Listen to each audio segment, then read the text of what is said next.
everybody, welcome back to This Week at MBE. It is Sunday night. I just got back from the PRI show, and Big said I need to come in and do a video. So here I am, just trying to get caught up in things. So let's go through some things. We have a set of our small block Fords that are in line to be valve job right here. So this customer, this is a road race deal, so he wanted all the best stuff. So it's got the better seat materials and things like that. This is a dart casting. These are getting a little harder to get, so it's possible we'll move that over to a Brodex. So we have that going on, but everybody has that going on. These are for Chuck Barnes. These are 18-degree conventional. So these are going on like a sand, 300 feet dirt racing, things like that. Chuck Barnes built some pretty high-end engines, so we're fortunate enough to work with people like that, which makes it a lot of fun, truthfully, a lot of fun. So we'll be finishing these up pretty soon. Like I'd say Bob or Ian will have those valve job probably tomorrow if they're sitting right here. And then we'll sneak over here. And then we got a set of our CID LS7 castings here. So this is a LS7 version. It's where it's an oval port throughout the whole port. You can see that. So a lot of port energy. It has a 250 intake valve in it, inch 600 on the exhaust. You got something that flows over 430. That's a real number. This is kind of a good in between from the high-end LS stuff that we do, and certainly much better than a typical LS7. Using John at CID's casting, we can put a much better design port in it that will run significantly better. We have a version for the like super late models and dirt stuff for this also. So it's also an oval port. Like I said, small taper rates, high airflow, and fast. So that's these right here. And then this is a set of big 9s. I think these are going to be awesome. So this is two 1471 blowers on a set of big 9s, and these engines are going in a boat. So I won't be on the boat. I think it's insane. But yeah, I think this thing's going to be awesome. I can't wait till it gets on there, because as we've shown with Damon Merchant's car, these are the Hemi killer. It's even outrunning our own stuff, our own Hemi stuff that we do that's been very, very successful. It's even outrunning that stuff on that No Prep Kings. But this is a pretty cool deal. So all this is available to everybody. We can get these intakes absolutely no problem. INDY makes this manifold for us. It fits really nice, and it just works excellent too. But stuff like this, we don't have to wait. So if you're looking to do this, we can get this done very, very quickly. We're lucky to work with companies like John at CID, and then everybody at INDY. And then another example of that, with us working with these people and taking some of their ideas and then incorporating our designs, is the M&M manifolds. So you can see the difference between these two. This is a short deck. It's a small, short deck. You can see everything's shorter. They are the same identical manifolds. They just look completely different, because one's a short deck and one's a tall deck. So different deck heights. So you'll have a 9.8 here and a 10.2 here. That's probably what they are. And this is the mate for the 18-degree conventionals that we first started on in the video. So those will get valve job, CC'd and decked. Then this will get laid out, and then we'll port the manifold, and then that job will be finished. And then we'll come over here. Oh, got a set of our billing heads right here. So Biggs can show you some of that. So once again, this has a 2-310 intake valve in it, a lot of valve area, almost 500 CFM, and it doesn't weigh very much for a build. The reason we did the design like this was to keep some of the weight out of it. So you got something that's in the 35-pound range. Compared to some of the competitors, they weigh as much as 49 pounds in a small block.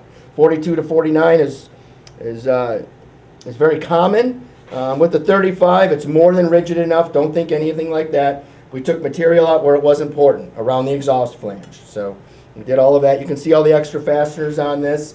We can do this in a T&D or a Jessel system. The T&D system has 32 fasteners. The Jessel, I think, has 26. So a lot of fasteners to hold the bar on you know, quality products, both of them, T&D and Jessel. And typically, if we do billets, most of the time we do steel for these. I'd say that's the most common. If you're doing this, you might as well. I would say that. And then, so they got a set right here of 18s. They've been finished valve job. They've been blended. Last week we were here. They hadn't been blended yet. They've been valve job. So this job's just about finished too. So the guys are really doing good getting all that done. Once again, the better seat materials. You got the copper beryllium seats. You have the, oh, this one's been O-ring for the headers. We can do that. Remember, we can do the hat washers, the press-in washers, so you don't have to run a washer underneath the head nut. And of course, the one-piece rocker bar with the 18 fasteners makes this, I don't know, it's arguably the best conventional head in the market just for that reason alone. But, you know, 2/500 valve, yeah, that's hard to beat right there. You can't over-valve it, people. I cannot begin to tell you that. Can't over-valve it. Always think about a 4-valve engine in a car. 4-valve engine, that's 200 cubic inches that you drive in your Nissan or whatever, your Honda. Has more valve area than this big block Chevy at 600 cubic inches. So kind of gives you an idea. You can't over-valve it. And those seem to run fine at 3,000 RPM. So you can't over-valve it. You can underbore it, but you can't over-valve it. We got the big 9 intakes. So we speak about it, the manifolds. You know, they just keep coming off. You know, as we use them, we get the orders in. So like I said, anywhere from 9,600 deck height to 10.7 is real common. So we can fit everything in between. So that's what's nice. They are different intake manifolds. They're not identical. If you kind of look, you can see there's some different machining on them. That's because it's not one size fit all. We can't just make a 10.2 fit all the way down to a 9.6. You can do that, but then it doesn't run very good. So you know, everything's got to be paid attention to. So the 9.8 is a complete start over. We had to build a completely different intake. Same results though. It's all been dynoed and everything. We have Bob Engels, which is a very famous engine builder, pro stock world champion with Jim Yates. He built one of these for his own personal car with a shorter deck. He has some of that, and him and Dale Kubik. We're very happy with the results. So anytime you can make those two happy, I think it's a good day for sure, because they've forgotten more than I'll ever know. So Stuart over the top smart. Okay, you can see that stuff is coming in. So it's that time of year. So remember, like when you buy heads from us, we're not done with you. We want to service everything. We want it to come back. We want to make sure that after it gets here, that the next year you go run it, after we service it, it runs exactly like it did before, just like they were brand new. And one thing with us, using the epox, valve jobbing on that, having grown men that have done this for 40 years, this stuff is perfect when it comes back. Those guys take a lot of pride in it, just as much as I do. Absolutely, just as much. So all this stuff is here to be serviced, updated, or even repaired. So we can show you some of that. There's a whole other room of this over here.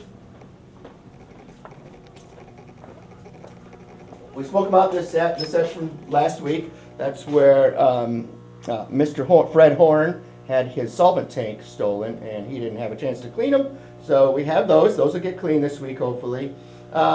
These are here for an engine builder. He's looking to see if we can update them, service them, and just see if he can help his customer out. So we do some updates, not all the time, but we do some updates. The engine builder, you know, we have a really good relationship with him, so we try to help him on other projects also.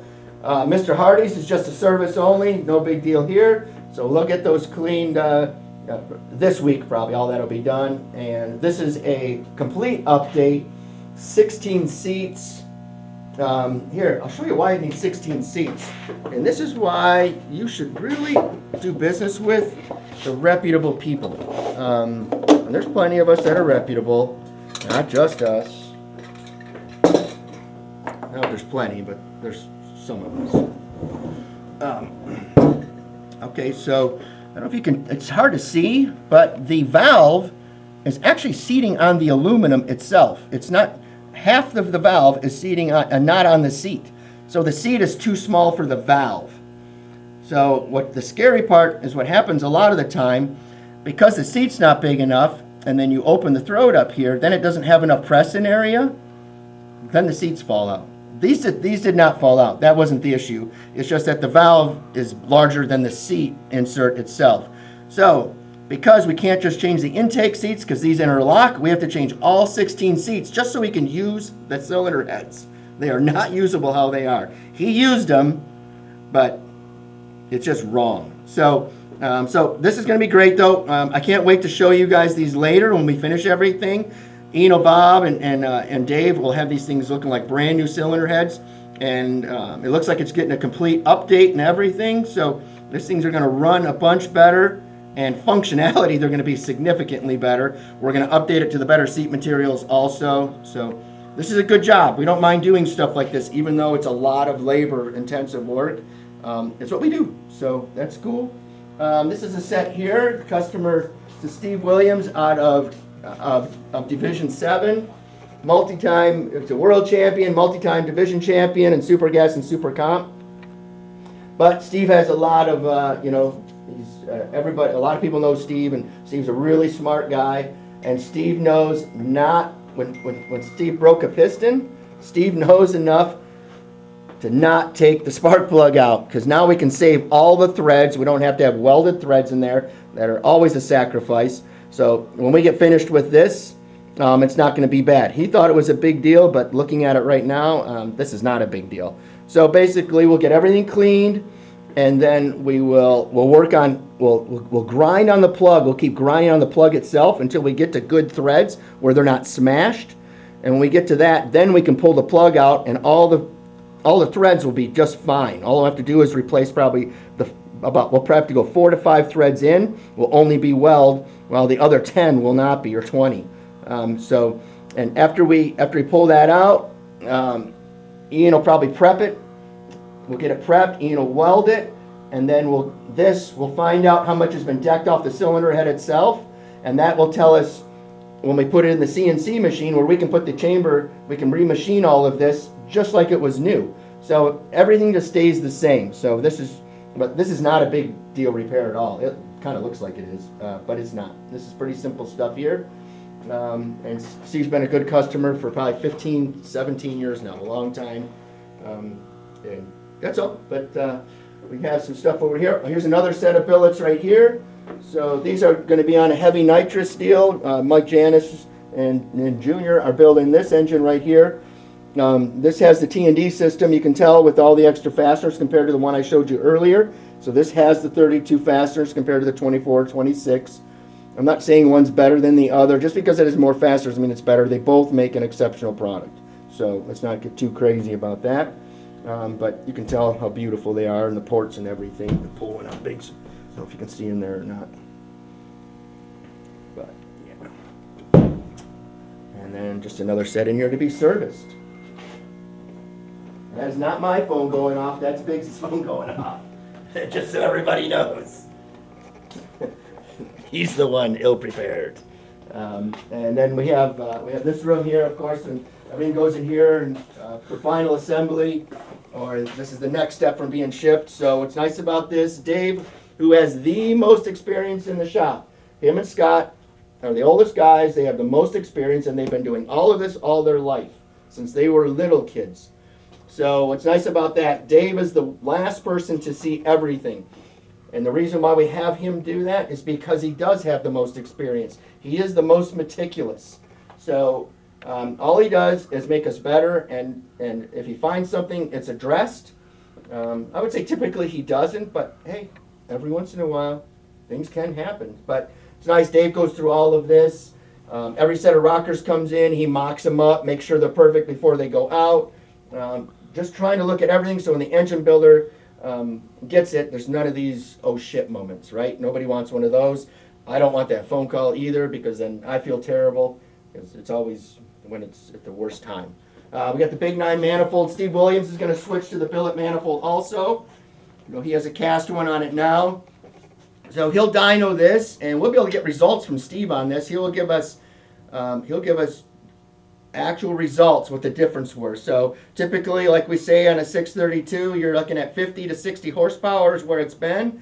But to make that 50 to 60, it took 10 pins less jet. One of the biggest things on the big nines, because of all the airflow, you have to make sure you have a large carburetor for it. It needs it. It needs it to feed it. You got something that flows 600 CFM. It's not like the Big Chief stuff that flows 520, that most of them that are out there. It flows 600 CFM.